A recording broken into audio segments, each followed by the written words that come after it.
అందరికీ నమస్కారము. ఇలా చిరుధాన్యాలలో వండుకూరలు అయితే తీసేసుకున్నాము. వండుకూరలతోటి ఉప్మా చేసేద్దాము.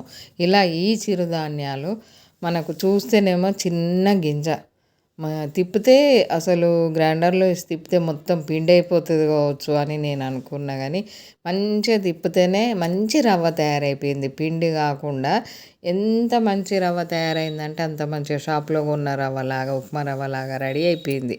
ఇలా ఈ చిరుధాన్యాలు 5 రకాలే కాకుండా మనకు రాగులు, సజ్జలు, ఉలువలు ఇవన్నీ కూడా చాలా గట్టితనం ఉంటుంది.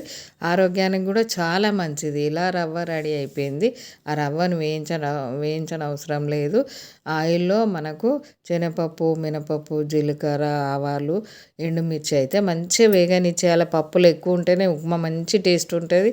ఉల్లిపాయ కూడా వేసి మంచిగా వేగనిచ్చేయాలి. ఏంటో మనము బొంబాయి రవ్వ ఉప్మా చేస్తే పప్పులు వేయగానే ఇలా వేయగానే అలా వేగిపోతాయి. ఈ ఉప్మా ఉడకడమే కొంచెం టైం పడుతుంది. అంటే ఈ తాలింపు కూడా మంచిగానే టైం పడుతూ ఉన్నది.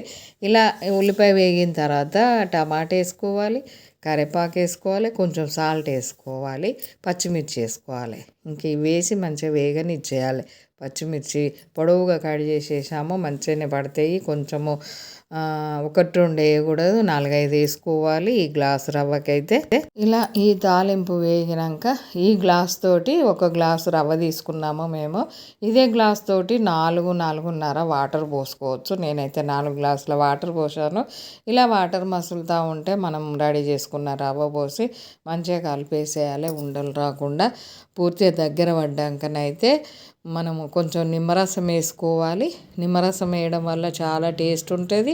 ఇంకా ఇలాంటి పాత రోజుల చిరుధాన్యాలు, రవ్వలు, జావలు ఇవన్నీ కూడా మనం వండిన తర్వాత అంతా రెడీ అయినాక మూత పెట్టి మంచిగా ఇంకా ఒక 2-3 నిమిషాల వరకు మూత తీయకుండా ఉంచడం వల్ల దాంట్లో ఉన్న పలుకు అన్నది మనం ఎంత మెత్తగా ఉడకబెట్టినా కానీ మూత పెట్టడం వల్ల మంచిగా ఇప్పుకపోతుంది పలుకు. లాస్ట్కి ఇలా కొత్తిమీర వేసుకోవాలి. పెద్దవాళ్ళు అప్పుడు రవ్వలు, జావలు పోసినప్పుడు అయితే తప్పనిసరి పైన వేడి నీళ్ళ అది పెట్టేవాళ్ళు. దాంతో మంచిగా ఉమ్మగిల్లిపోతుంది అన్నట్టు. ఈ వీడియో కనుక నచ్చినట్టయితే లైక్ చేయండి, షేర్ చేయండి.